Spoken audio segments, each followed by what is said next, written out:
Most people buying a watch just want to look good and tell the time. That's completely reasonable, but somewhere between the showroom floor and your wrist, a very old trick gets played, and it works on millions of people every year. This is the story of how it happens, who is doing it, and what you can do about it. We will go through 10 brands, not to shame anyone who owns one, but because an informed buyer is a dangerous thing to the people running this game. These are the everyday fashion brands, the ones you see in department stores, airports, and Instagram ads.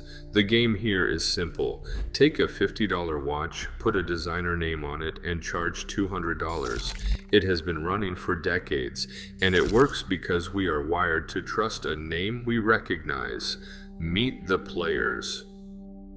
Number 10. Fossil. A fashion company that decided watches are just another accessory to hang on a rack.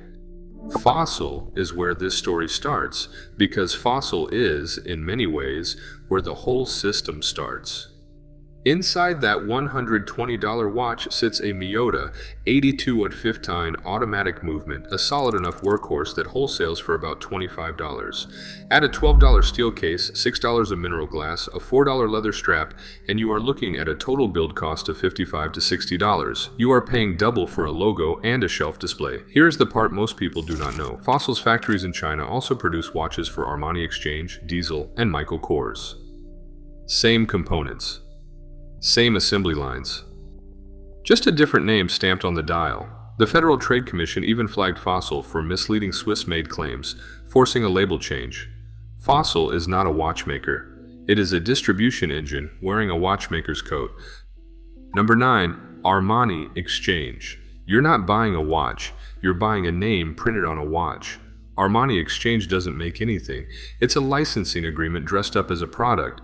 Giorgio Armani collects roughly 6% of the wholesale price, about $2.50 per unit, for the right to print the logo on the dial. The watch itself is built in the same Chinese factories as Fossil, with a $22 Miyota quartz movement, a $13 case, $6 of mineral glass, and a $4 band. Total build cost is around $50. Retail prices run from $180 to $250. That gap, $50 to $250, isn't engineering. It's licensing fees, influencer deals, and mall rent. There is nothing wrong with liking the look, but know that the logo is literally the most expensive component in the watch.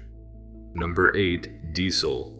When a watch needs to be 55 millimeters wide to get noticed, the design is doing the distracting. Diesel's whole identity is volume, oversized cases, loud dials, and chunky hardware. Some of these pieces barely fit under a jacket cuff, but strip away the visual noise and you will find a $24 Miyota quartz movement in a $15 steel case. The subdials are purely decorative. They do not track anything. Build cost is around $53. Retail is up to $300. The premium is funded by celebrity deals and Instagram campaigns, not by what is inside. Diesel's bet is that you will buy the attitude and not look too closely at the mechanics. For a lot of people, that is a fair trade. Just know which side of it you are on. Number 7. Michael Kors. The gold looks great in the store. Give it 6 months. Michael Kors watches roll out of the same Fossil Group factories, but what earns them a special mention is the gold plating, or rather how little of it there is. Industry testing shows most fashion watches use PVD or ion coating less than half a micron thick. That is thinner than a strand of human hair. A few months of desk work, jacket friction, or everyday wear, and the gold starts to vanish, leaving dull steel underneath. Build cost is around $50. Retail is $200 to $350. The watch is built to look expensive, not to stay that way. When your designer timepiece is designed to fade, you are not buying a watch, you are buying a countdown to disappointment. Act 1 Verdict. The fashion brand markup isn't a secret, it's the business model. These companies spend more on shelf placement and celebrity deals than on what's inside the case. If the look is what you're after, fine.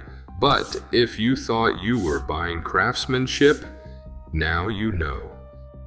In the 2010s, a new generation of watch brands arrived promising to cut out the middleman. No department stores, no markups, just honest value sold directly to you. It was a compelling story. The only problem? They replaced the old middleman with a new one, the influencer. The markup did not shrink, it just changed addresses. Number 6. MVMT, a social media machine that also happens to sell watches. MVMT cracked the code early. If you spend enough on Instagram, you do not need to spend much on the product. Build cost is $44 to $48, including a Miyota quartz movement, a basic steel case, mineral glass, and a strap. Retail is $130 to $170. In a recent year, MVMT spent over $100 million on influencer marketing. Research and development was less than $2 million. That ratio is the whole story. Movado did not acquire MVMT for its movements. They bought 4 million followers. The watches are fine for what they are, clean, minimalist accessories. But when you buy MVMT, you are mostly funding the next campaign. The product is you. Marble dials sound luxurious. Wafer-thin marble veneers on a watch that costs $46? Not so much. Vincero's signature move is thin slices of Italian marble glued to the dial, and in product photography they genuinely look stunning. Behind the visuals, a $24 Miyota quartz movement, a $12 steel case, $6 for mineral glass, and a $4 strap. Build cost is about $46. Retail is $120 to $150. What earns Vincero a harsher mention than most is the customer service track record. Trustpilot is littered with complaints about crown failures, warranty delays, and watches that stop ticking within months. Slow responses, denied repairs, and silence from support teams. If you are selling affordable luxury, the least you can do is honor the product when it fails. Vincero often does not. That is not just bad value, it is a broken promise. Number 4. Sterling Originals. They invented Swiss heritage, and they received a real FTC warning letter. Sterling sits in a strange position on this list because the watches themselves are not bad.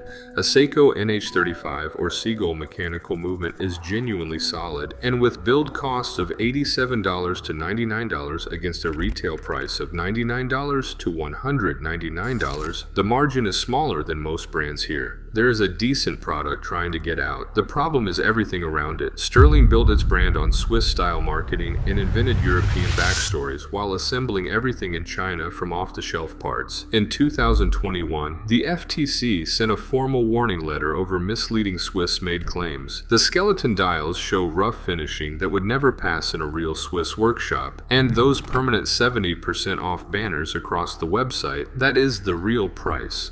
It always has been. There is a decent watch in here, it is just buried under a fabricated identity. Act 2. Verdict. The cut out the middleman promise was real. The brands just replaced the middleman with an influencer budget and called it disruption. The watch got cheaper to make, the price stayed the same, and now a regulator is involved. You might have assumed this game was limited to cheap fashion watches. It is not. As the price tag climbs, the tactics get more sophisticated. Fake discounts become stadium sponsorships, influencer posts become FIFA deals, and a $50 watch sold for $200 becomes a $1,800 watch sold for $12,000. The structure is identical, only the zeros change. Number 3. Hublot Big Bang, a $12,000 watch that loses $4,000 the moment you walk out of the boutique. Hublot is in a different league from everything else on this list, and yet here it is. The Big Bang uses a genuine ETA 2824-2 movement, wholesaling at $800 to $1,200. The ceramic or titanium case costs $300 to $500 from industrial suppliers. Add $45 for sapphire crystal and $20 for the strap. Total build: $1,150 to $1,800. Retail price: $12,000. The $10,000 gap is Hublot's $30 million annual sponsorship machine, including FIFA, World Rugby, a parade of celebrity ambassadors, and stadium billboards. They do not sell watches so much as sell association with things you want to be near. But here is what Hublot will not put in the brochure. Buy a Big Bang at retail, and it loses 35 to 45% of its value in the first year. After 5 years, you may be holding only 40% of what you paid. Chrono24 resale data confirms this repeatedly. For a watch at this price, marketed to people who care about value, that depreciation curve is damning.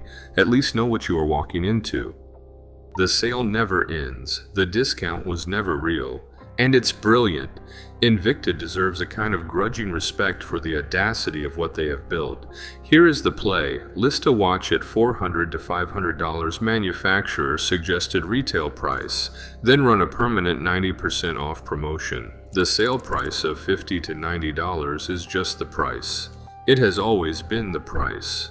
Wayback Machine archives going back years show the manufacturer suggested retail price never changes and the sale never ends. The FTC has complaint files on this. The watch itself uses a Seagull ST19 movement that costs $30, a $12 steel case, $6 mineral glass, and a $4 strap.